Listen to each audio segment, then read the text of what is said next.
I'm Doug McKenzie. And I'm John Ward.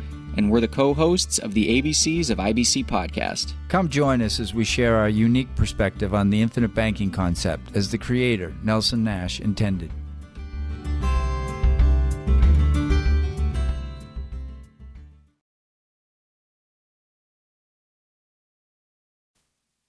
Welcome back. Hey. Hello, everyone. Chilly fall day. I know, but I love fall. Me too. I do find that people seem to jump on the overdressing already, though. Yeah. When I see them out, I'm like, you're out for a walk. Like, you know you're going to warm up, don't you? But I do. It's like we're bundling up for the winter for crying.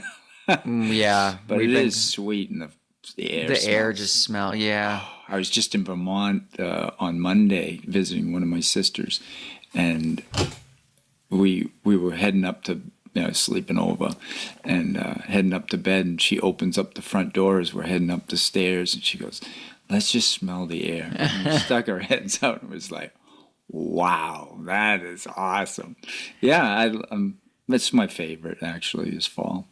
Yeah, it might be mine too. By the way, we have some listeners that I know are overseas, or if you don't know what fall is in New England, it's our last bit of respite before we have a long, cold, dark winter. So the leaves change a really pretty color. They fall off the trees, and for some reason the air just feels very crisp and nice. It smells good. Yeah. People go apple picking. We drink pumpkin spice lattes and stuff like that. I don't, but... Or cider donuts. So, yeah, it's like the last hurrah before we all hibernate. Yeah, I shouldn't be talking about cider donuts. I'm starting to salivate. All right, we digress.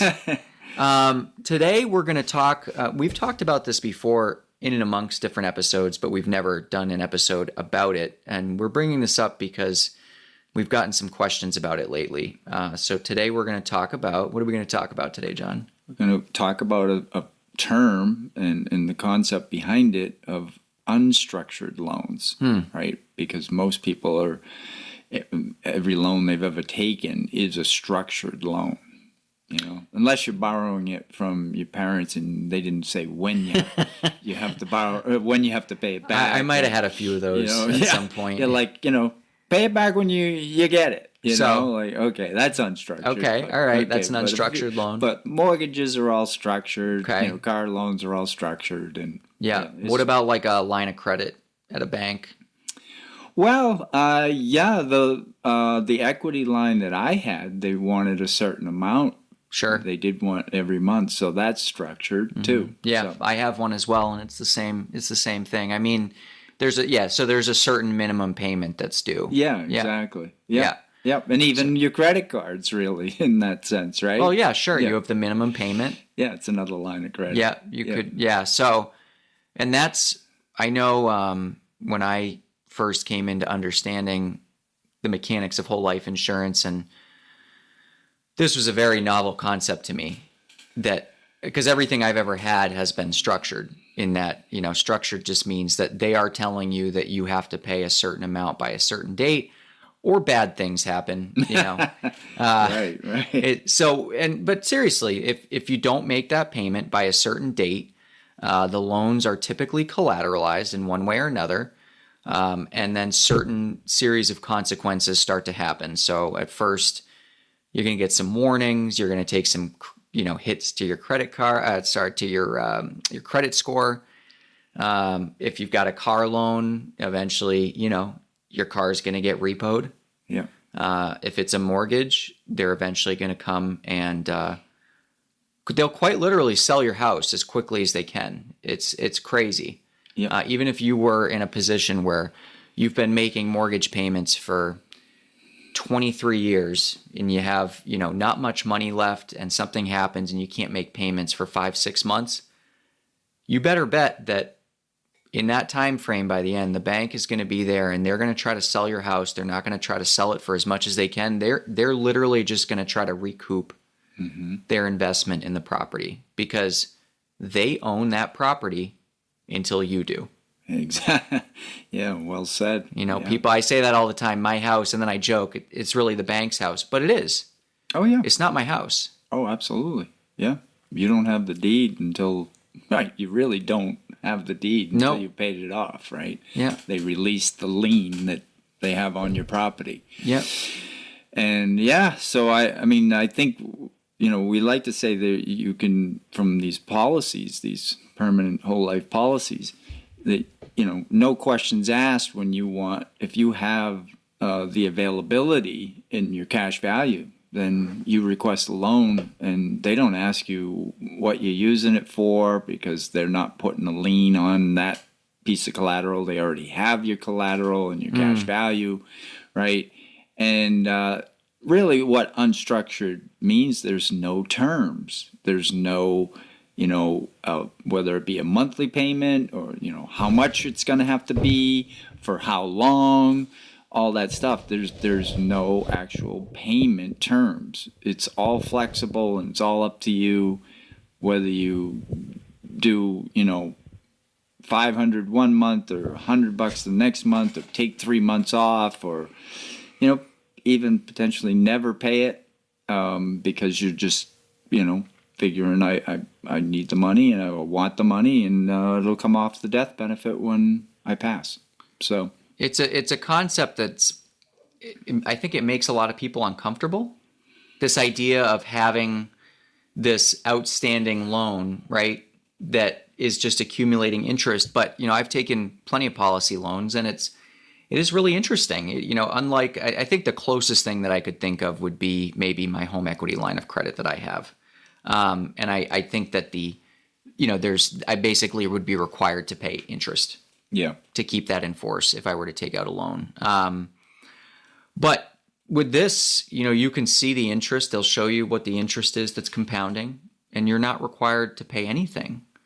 And it's a very novel concept that gives people a lot of flexibility. yeah, And so when you have that, I think that if you wind up in a situation where you can't make the payments, or it's not ideal for you to make the payments, you have full flexibility to make that up in the future, to pay on your own schedule, like John said. And then it really comes into play later on in life when you're looking at passive income and retirement planning. Yep. Yeah. And if it's a return on investment type of thing that you're doing with the money that you Absolutely. borrow from the insurance company, that's the arbitrage. But I mean, I sat in. I don't know if I've shared this story before, but I sat in with another practitioner on a Zoom call a few years ago. He let me just sit in with some of his client visits, and he had a client that was with him for 10 years, and doing these policies, and probably 75% of their income was going into policies. So they were, trying to do infinite banking, and at one point, the husband, when it was a husband and wife, and the husband says, I don't really like to take loans, and this practitioner says, okay, yeah, I understand that, but there's times where you might want to take advantage and leverage other people's money, in this case, the insurance company's money. And so he pulled out a policy of his own. This guy has done very well, but he just wanted to show him. He says, I've got this, this loan. I've got over 900,000 out in loans. I think he owned the building that they were in. Sure. And or had a mortgage on it or whatever. He had his loan, right? Not a mortgage, sorry.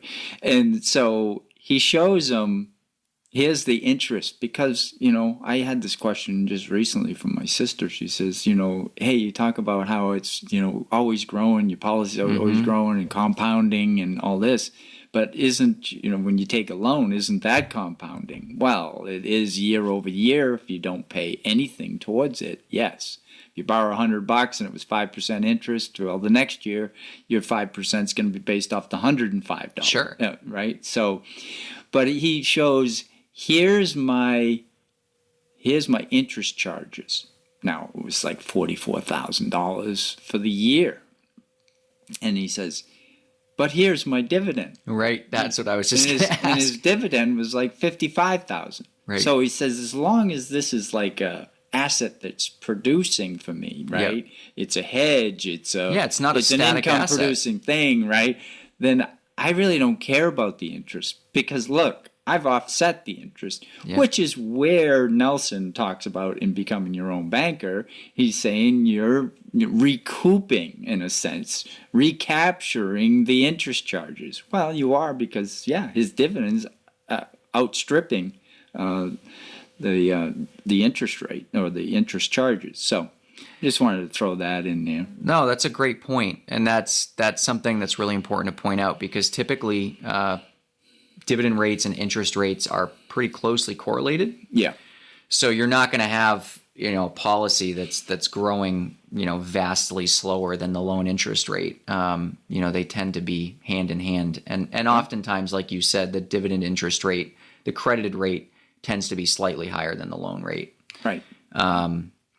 So we have clients that do flipping, in the real estate world. It's great for that. They buy a property. They might not have the income to pay it back for 4, 5, 6 months, but then they sell the house. They have the money. They can pay it back. So that ability to have it truly unstructured is critical for them. Business owners, especially with cyclical business needs. Yeah, like we've talked about in the past, right? Is this cash flow management, right? I have access to it. I took a loan. Yeah. I know I'm going to get the cash flow later, but I don't have it right now. So this is my cash flow. Is right from my policy. So, and emergency fund. So just for the everyday person, having a true emergency fund. People say I can borrow from my 401k. I could take a home. Okay, well, you can do those things, but you're going to be required to pay back on a timeline. I like to call them the surprise fund, right? Because the surprises, right? Yeah. Emergency sounds crazy, but I mean, yes, there's surprise expenses in our lives. Yeah, right? Yeah. We had a nice surprise last winter. It got to, speaking of getting cold soon, I think it was minus 25 degrees out. Do you remember that in February? No, I try to forget that. Okay. Well, it was about it was a little over I think it was minus 22 or 23. And with the wind chill, it was significantly colder than that. And we have a very large picture window in the downstairs. And I woke up and I came downstairs and it just cracked right down the middle. Really? So it started on one edge and I was trying to I went and bought some epoxy and I kept trying to stop the crack from spreading. It didn't work. No. And that was a really expensive window that had to be fixed right then. And I did not, Yeah. So where do you go and grab the money from? Yeah, exactly. Yeah, I mean there were other sources, but the best place, I took a policy loan. I came out and replaced it. Right. And it was easy. I mean, I knew that I was I had bonuses, I had other income coming in, so I knew I was going to be able to replace that. It was fine. It was easy. Yeah. Well, that's true. I mean, what if you didn't have a policy at that point? Where would you have grabbed the money from? Well, I could have sold some stocks. I could have pulled from a home equity line of credit. Yeah. And it just so happened that I had just finished paying off some other things at that time, so I just didn't have a lot of cash sitting around. Yeah. And so normally I probably would have been able to, do that, but at the same time, I didn't have to go pull out many thousands of dollars. Right. And lose that. I pulled it from my policy. I had already paid up my policy about a month prior. That's actually where a lot of my cash had gone. Oh, okay. Was to paying up the policy. Yeah. And then I was able to just pull it right back out. And, pull it right back out. I just pull it right, but I that money didn't leave my system, No, so I love it. But unstructured, and then I didn't actually make any payments towards that until about probably 3 months later, and then I just paid it off. So it was easy, and I didn't worry about it. Yeah, no phone calls, no nothing. No, nobody hounding you. No debtor calls. And the interest rate too was so much lower than my home equity line of credit. I mean, 4 points lower. Wow. I think you've mentioned that before. Yeah. Yeah. Wow. So it's just it's nice to have that flexibility in everyday life. And then, of course, whenever John and I are doing projections of retirement income for our clients, we're typically projecting, withdrawing from the policy up to the cost basis and then taking loans out. And we're assuming that you never pay those loans back. Yeah, of course, because we're picking an age at some point where, hey, if I just had, $0 left in my cash value, or I had $1 left in my cash value, how much can I take out for the next 30 years before I'm 93? Run it like that. And so, yeah, we're giving you this idea of what you could take out every year and never run out of money. And, again, it's all tax exempt. So, it's really, for most people, it's more income. It really represents, right? Because it's funny, I was just talking to my son about that, with this idea that people never say, well, my salary is $150,000, but I really make $115,000, right. because, we got all these taxes. We don't speak that way. Yeah, because it's depressing, probably. Well, the same thing with our, portfolio Sure. of stocks and mutual funds and so forth. We say we got, when they share it with us, they say, I got 500,000. Well, you really probably have like, 350 or 325, but nobody ever tells you that. Nobody's required to tell you that. Right. You just have to figure out that you got a partner.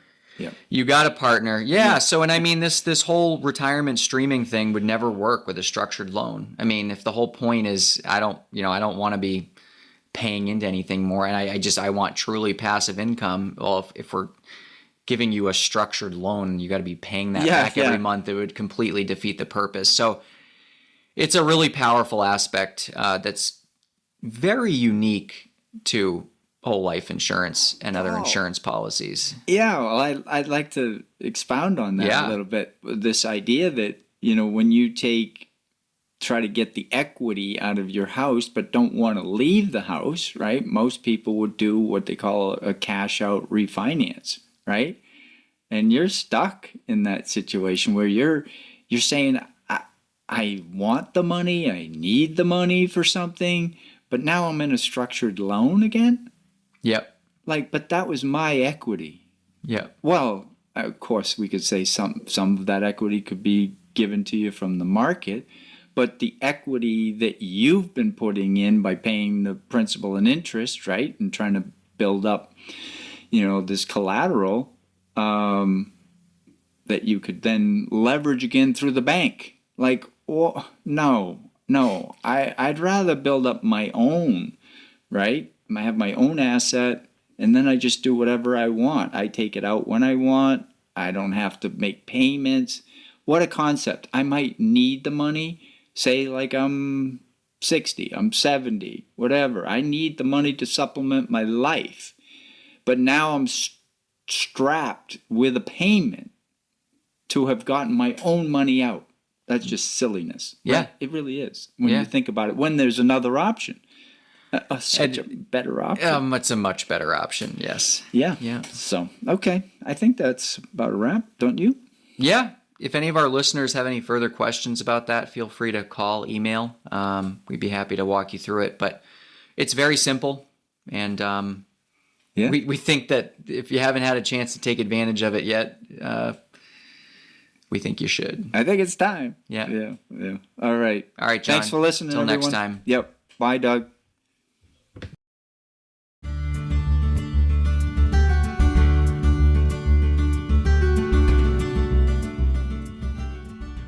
Thank you for joining us for another episode of the ABCs of IBC.